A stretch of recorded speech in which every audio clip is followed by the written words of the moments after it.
Coming to you live from the MediaPlex in downtown Windsor, this is a presentation of St. Clair College Journalism. Good evening. I'm Ashley Ann Mentley, and you're watching MediaPlex News Now.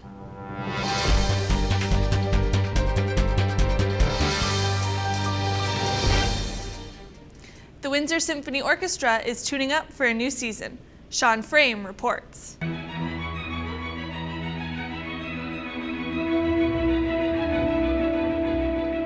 The Windsor Symphony Orchestra announced its 2015 and 2016 season on February 5th.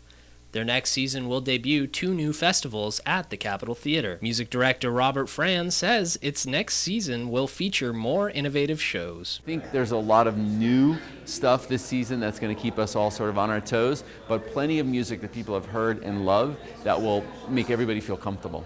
WSO Communication Manager Shelley Sharp says the symphony is a great opportunity to try something new. So the combinations that Robert is putting together with actors, with dancers, doing things that you don't necessarily expect. For more information on the WSO's current season, visit www.windsorsymphony.ca. I'm Sean Frame, MediaPlex News Now. In this Health Minute, Shelby Hernandez gives us some tips on how to take care of your skin during these harsh winter months. Hi, I'm Shelby Hernandez, and this is your Health Minute. Winter can be a rather fun season, but it does have its shortcomings. Aside from the bone-chilling temperatures and the slippery roads, there's a part of your body that really suffers, your skin. So, what are some easy ways to combat dry skin? Let's discuss. To start, don't take long hot showers. Sounds crazy, but hot water damages your skin drastically. So, when you do shower, keep it to 15 minutes and with lukewarm water. Second, get out some cold milk and a washcloth. What you want to do is soak the cloth in the cold milk. Once you've done that, put the cloth for 5 minutes on whatever parts of your body are driest. Then, clean it off gently so some of the lactic acid will stay on your skin. As strange as it may sound, the lactic acid in milk is said to exfoliate the skin and increase skin's ability to hold in moisture. Third, before going to bed, apply some petroleum jelly to the driest parts of your body. Although it's incredibly greasy, it provides a high level of moisture that just can't come from your everyday lotion. When you wake up, your skin will feel close to new, if not brand new. This last one will take some time to work, but it's simple. Eat more fish. The omega-3 fatty acids from fish are great for skin, so make sure to eat cold water fish like salmon and herring at least twice a week. Thanks for tuning in. I'm Shelby Hernandez, and this has been your Health Minute. Now it's time to head down to the corner of University and Victoria with Jonathan Hutton. What's the weather like tonight, Jonathan? Thanks, Ashley. You know, I have a little bit of an idea. How about next week we do the weather from inside the MediaPlex and we do the news outside? I'm just kidding. But seriously, folks, if you're planning on hanging outside today, it's -7 outside, so make sure you bundle up. I'll be back later on with your 3-day forecast. Back to you, Ashley. Taylor Bush sat down with Heather Taylor in this edition of 3 Minutes With. Hi, I'm Taylor Bush, and this is 3 Minutes with Heather Taylor, the Waste Diversion Specialist for the Essex-Windsor Solid Waste Authority. So Heather, what made you want to get into recycling? It just kind of happened. It was a job, and that came up, and everybody thought that I'd be perfect for it because I've been interested in recycling and always kind of been the recycling advocate, whether it was at home or at school or in places I work. And I've always been very interested in the environment. It's always been a passion of mine. Mm-hmm. And what is your favorite part of your job? My favorite part of my job would be going into the schools and talking to the kids. That's definitely something that I really enjoy, helping children understand why recycling is important and all the benefits of it. Mm-hmm. And why do you think it is important to get the kids started at a young age? It's very important to get them started at a young age because it just becomes habit, and it doesn't seem like a chore to them. It's just something, like brushing your teeth in the morning. It's a habit. You're just supposed to do it. And then what we also find is when we get the kids started young, they also, I call them my little recycling minions. They're my eyes and my ears, and they are the ones that get on their parents and the rest of their family and their peers at school to make sure they're recycling properly. According to the USWA website, most of Windsor-Essex County's residents are not recycling nearly as much as they could be. What rating would you give them and why?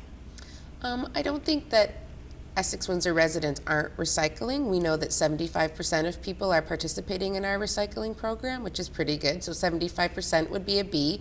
We definitely like to get that number to be higher, but we like to focus more on the people that are recycling and getting them to do maybe a little bit of a better job. We know that everybody puts out a red and a blue box, but what we also know is called the capture rate. We know that we're not capturing all the recyclables that are generated in people's houses. So they might put a red and a blue box out, but we still know there's some recycling hiding in their garbages on garbage night. So we want to get everything that's recyclable and allowed and accepted in the red and blue box from residents into those boxes. Okay. And what is the biggest issue being faced by the authority at this time? One of our biggest challenges right now is people not separating their recyclables. So we can't stress enough that just operationally, the way the program works, that we need you to keep your paper and your containers separated. That's why we have what we call a two-stream recycling program. So you can't mix your paper and your bottles and cans, but you need to have two containers set out and you need to separate your recyclables. Okay.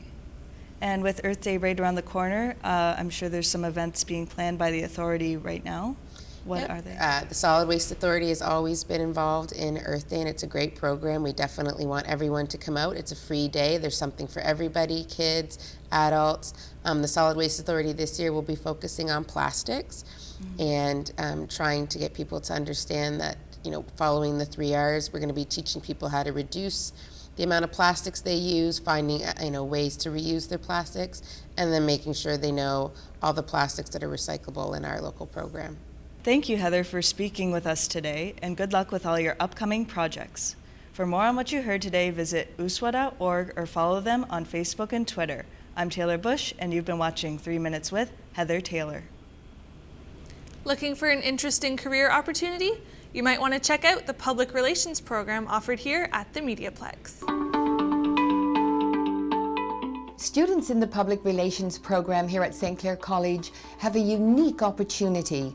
Not only do they come here to learn all of the skills they need to be public relations specialists, but they learn in a multi-medium MediaPlex. And it's so important to be in a facility like this, where they know that when they go out, they will be competitive in their field. I decided to come to St. Clair College after university because I kind of feel like I needed a little bit more to kind of make myself marketable. I am a hands-on learner. I'm a doer, so I learn best and I can retain information more when I'm actually out using the skills that I'm taught. An example of where this program does that well was our photography classes. So in class we were taught different elements of photography. We were taught the rule of thirds and leading lines and angle and perspective, and then we were actually sent out into downtown Windsor, into the streets, and we were told to capture photos containing those different elements and bring them back to class and present them. And that's something that you can't just learn in the classroom. You have to learn that by doing it. So we actually developed an eye for photography and for getting good shots, and I really don't think that can be taught in a classroom. Hands-on training means they'll be marketable, that they can hit the road running when they go into a company. And that's what's setting our public relations program apart. And it's also why employers are coming to St. Clair's public relations program looking for good employees. Right now I'm interning in corporate communications at Caesars Windsor. It's a really good place for an internship for a PR student because there are so many things that the casino does. After graduation, I was offered a part-time position at Caesars Windsor. So I am now an external communications specialist at Caesars Windsor. We give them a skill set that I believe will make them the most marketable of any public relations program.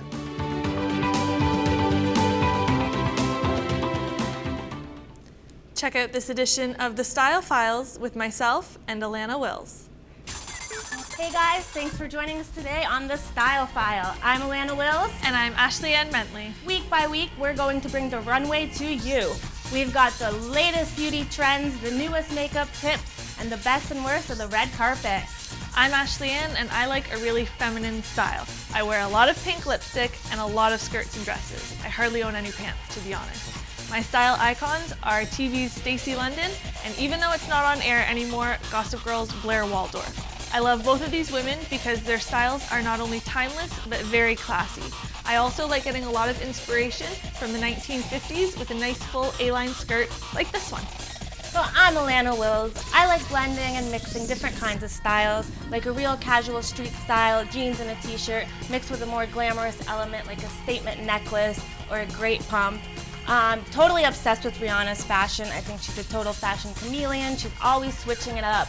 I try and pull it off as well as her. Sometimes it works, sometimes it doesn't, but what can you do? Just like Ashley, I like to get inspiration from the different decades. We saw the 1990s trend was really big this past year. I love that.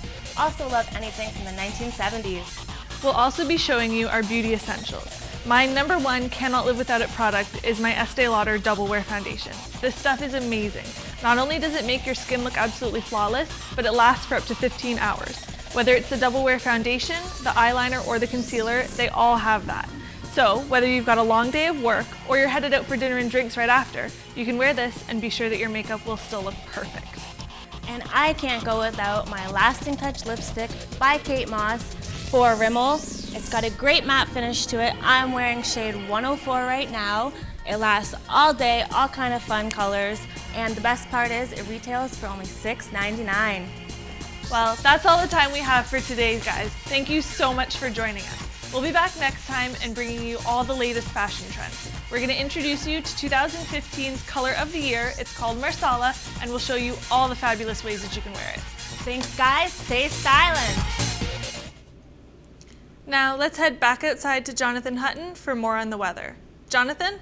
Thanks, Ashley. Well, it's cold outside, but not as cold as it should be. Did you know that the average nightly low temperature in Canada throughout January, February, and December is negative 26 degrees Celsius? Luckily, we are not even close to that right now, but it still is negative 7, so be sure to bundle up if you're planning to head out once again. When we go in tomorrow, we'll reach a high of 0 and a low of -7 with some scattered flurries. Thursday, we will see a mix of sun and clouds with a high of -10 and a low of -17. And Friday, it'll be even colder with a high of -11 and a low of -21 with a few flurries. Thanks again. I'm Jonathan Hutton. Back to you, Ashley. Drones may seem like a fun toy, but as Sean Garrity reports, they can also be a serious matter. It's the 21st century and cars are not flying yet, but this machine can make you feel like we're not far off. This new piece of technology can deliver a pizza, drop a nuclear bomb, or just fly over the Ambassador Bridge. Say hello to the drone. Most come equipped with 4 propellers, a remote control, and a computerized viewfinder to see where you're flying. The drifting robots are gaining mass popularity in Windsor. The angles that I do, you have to do it from an airplane, and the restrictions on an airplane are 1,500 feet, and you're not seeing the same product. So I take this, I fly it up, and I can bring it right to camera in real time or just in a matter of minutes. That's real estate agent Paul Roulard. He uses his drone for videos of nature and landscapes. He said of recent, the machine has been a great advertising tool to sell houses. We're building technology within the real estate realm. People are on their computers, they want to see more information right now. Everything's at their fingertips. More buyers are searching the computer rather than calling a realtor firsthand. So we're going to give that image to them immediately. In the past, photographers piloted the high-flying robots, but it is now the future, and everybody wants to cruise the sky. But there are strict guidelines that must be followed. Transport Canada regulates all laws pertaining to unpiloted vehicles, and since planes and drones share the air, one of the laws states drones must keep at least a 9 kilometers distance from any airport. Phil Roberts, Director of Operations at Windsor International Airport, said he understands why drones must keep their distance. So even though the drones aren't very big or very heavy, the difference with a drone that is hit by an aircraft is that the aircraft is moving at significant speed. And speed exaggerates the amount of energy that is then transmitted to the body of the drone and to the aircraft itself. To stay out of harm's way, here's a map showing a 9-kilometer radius around Windsor International Airport of where you can and cannot fly. Do not fly higher than 90 meters. Do not fly over bridges, special aviation events, or airways. And never fly over controlled airspaces. Violators can receive fines for up to $15,000. So if you're going to fly a drone, the best advice is to make sure you know the rules and follow them. Coaching and mentorship is the topic on this edition of Speak Up with Aaron Sanders. This is a microphone, but when it's with me, I speak up. Happy New Year, a month late, but still, I want to talk to you out there about coaching. You got the best of the bunch, Bill Belichick, Scotty Bowman, Red Auerbach, and even Greg Popovich to name a few. Their dedication for their players led them to championships and recognition. As a gold medal assistant coach, I learned that a coach isn't there just to coach a team. A coach helps a player become a team player. True, there is no I in team, but individual support benefits to a team's success. It's labeled in 3 ways: confidence, discipline, and understanding. Now, confidence is key for an individual. When a coach praises a player for making the right choice, that boosts up their confidence. Anything negative, it brings it down. If their confidence is down, the player more likely have their heads hanging while sitting on the bench, doubting themselves. It's not worth pitying yourself when you have the whole season to improve. But if the confidence is up, just be sure not to go off the deep end about it. Going overboard with it is being cocky. As for discipline, well, it's easy as well. The player will know if their actions will make the coach content or disappointed.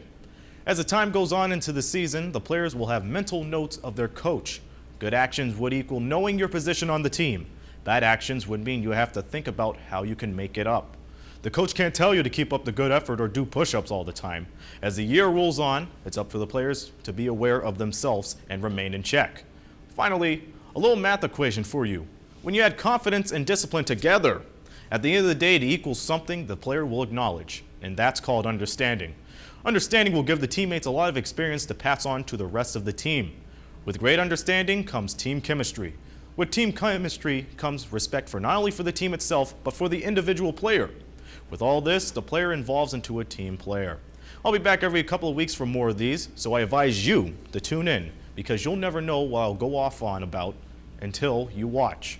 To my mom, I feel like having lasagna tonight, because what better way is there to enhance my noodle with more noodles? I'm Aaron Sanders reminding you that you got a voice and you need to use it. Speak up! There are some new movies about to hit the theaters. Taylor Bush has the lowdown in this Entertainment Minute. Hi, I'm Taylor Bush, and this is your Entertainment Minute. Looks like the Biebs is stirring up things again, but this time on purpose. According to Kent Alterman of Comedy Central, Justin Bieber has been asking the network to roast him for years, but he says they kept turning him down because he wasn't acting out enough. Well, I guess Bieber finally showed them because they just announced he's scheduled to be the main target of their next roast special. Sources say they have not yet picked a host for the special or set a date for it to air. Let's hope Justin manages to stay out of jail long enough to appear in it. Speaking of not setting a date, looks like Modern Family's Sofia Vergara is engaged again with no immediate plans to wed. Fellow actor Joe Manganiello is the second man to propose to her in the past 12 months and says he hopes to be the last. Best of luck to them. In the meantime, check out these films which are set to hit screens soon. Project Almanac and Jupiter Ascending promise great visuals for sci-fi and fantasy fans of all ages. For fans of action and adventure, Seventh Son and Kingsman: The Secret Service will keep things interesting long into February. And with Valentine's Day right around the corner, couples are gearing up for the release of the much-anticipated and controversial 50 Shades of Grey. Take a look. My tastes are very singular. You wouldn't understand. Enlighten me then. The film will hit theaters February 13th. Seems a bit premature if you ask me. Thanks for watching. I'm Taylor Bush, and this has been your Entertainment Minute. The martial art Brazilian Jiu-Jitsu came to Windsor this weekend, and with it, a world-renowned instructor and competitor. Evan Mathias was there. I was at Le Sore bright and early yesterday morning, even before the setup for the tournament started. Jean-Jacques Machado and his affiliate school, Windsor Brazilian Jiu-Jitsu, hosted the Canadian Open yesterday, an event for all ages. The growing participation in Jiu-Jitsu is something Machado says is very rewarding. I think it's very rewarding for all these years that we've been involved with Jiu-Jitsu and see Jiu-Jitsu spread in such a positive way. And who's better to judge that than our kids get involved with and basically taking our sport over. This was the 4th annual Jean-Jacques Canadian Open hosted by Windsor Brazilian Jiu-Jitsu at Le Sore High School. There was a gi and no-gi division for kids and adults of all ages. Machado mentioned why this area and Canada in general is good to host events like this. The area of Windsor here in Canada, it's more Jiu-Jitsu schools, more people interested in practice Jiu-Jitsu. And yes, each year we have a growth in the amount of competitors. And the most important too is the amount of people that are involved with Jiu-Jitsu. But what specifically attracts people to jiu-jitsu? It's a technical art. A lot of people like it's a true martial arts. It's non-contact, so that would attract a certain amount of people. Monahan moved from Ireland in 2012 and has been training in jiu-jitsu for 8 or 9 months now. He says when he left Ireland, jiu-jitsu wasn't what he sees today. Before I left Ireland, jiu-jitsu was very basic. You had your very basic moves. A lot of people were learning from just watching maybe YouTube videos or maybe copying moves from UFC fights or other such fights from different organizations. Machado agreed that the UFC has been influential with the growing popularity of jiu-jitsu. I think on the beginning of jiu-jitsu, the UFC was important to show people out there what Brazilian jiu-jitsu is. Machado also mentioned he has been training in jiu-jitsu since he was 4 years old, which works out to be 43 years of training. He joked that he was basically born on the mat. Other news from the tournament, the MediaPlex's own Sean Garrity brought home a gold medal, going undefeated in his weight division. In this week's edition of Sports Talk, Michael Hugel and Bird Bouchard give us an update on the local sports scene. Good evening, sports fans. I'm Michael Hugel. And I'm Bird Bouchard. And this is your MediaPlex Sports Talk. A big weekend in local hockey, Bird, as the Junior C circuit is in postseason fever. Tonight we're going to talk about the Essex 73s, but the main focus is on the Amherstburg Admirals. That's right, Mike. Despite being without 3 of their top players, the Amherstburg Admirals found a way to win a marathon match on Sunday night. They ended up defeating the Wheatley Sharks 5-4.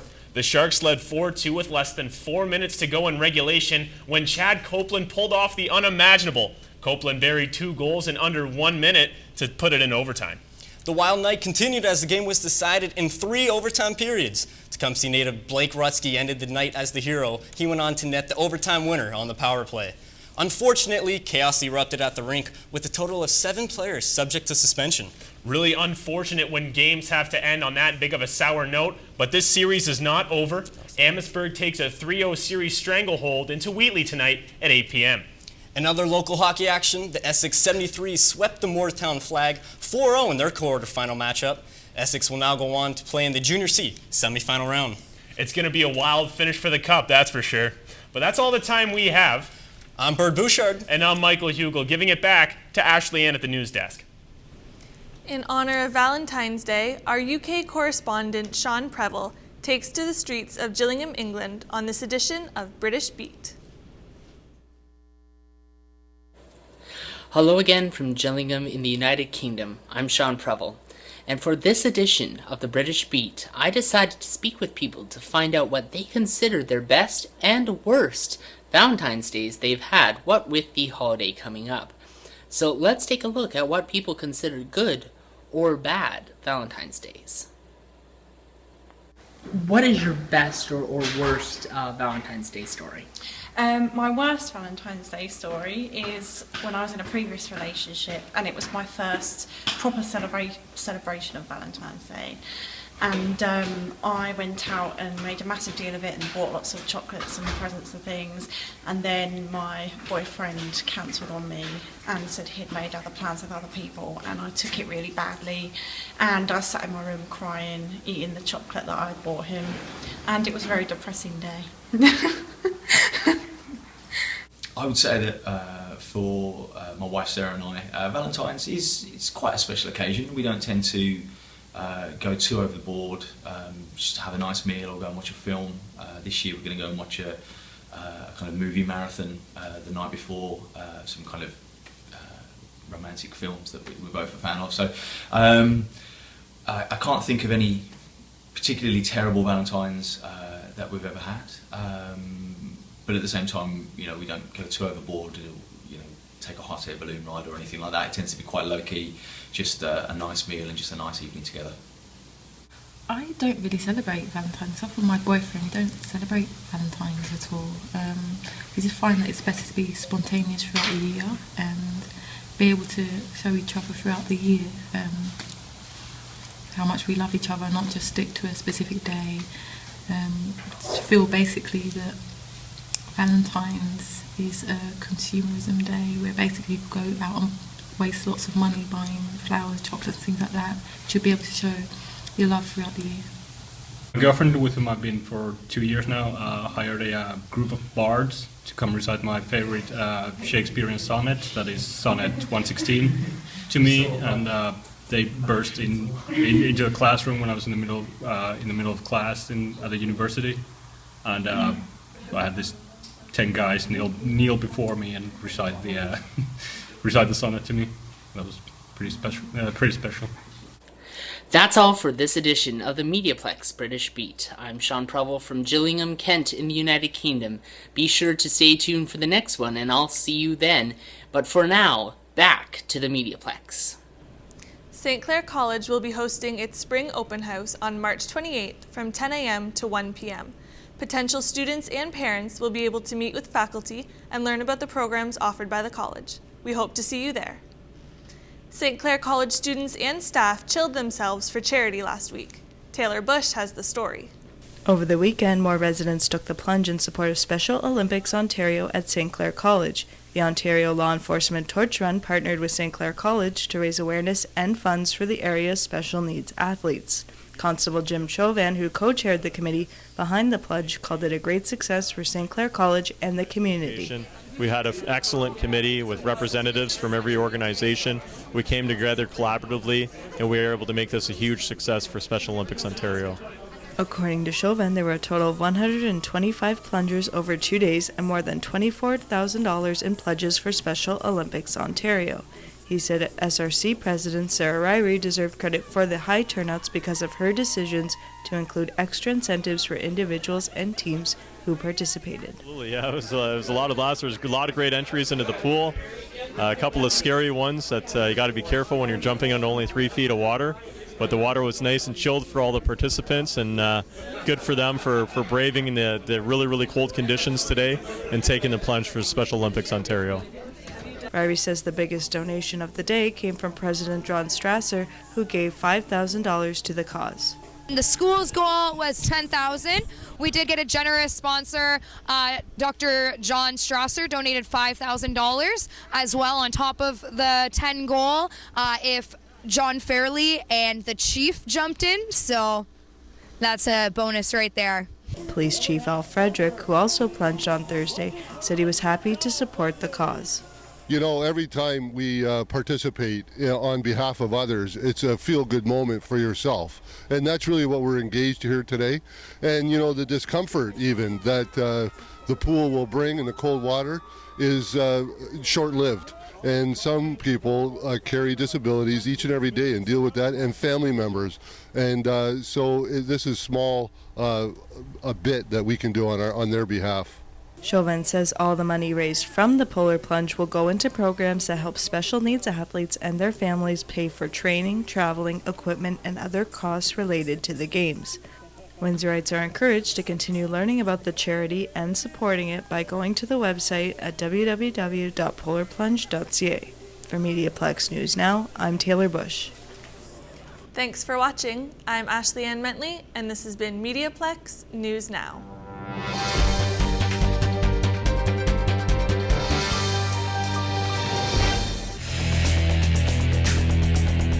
MediaPlex News Now is a production of the St. Clair College Journalism Program.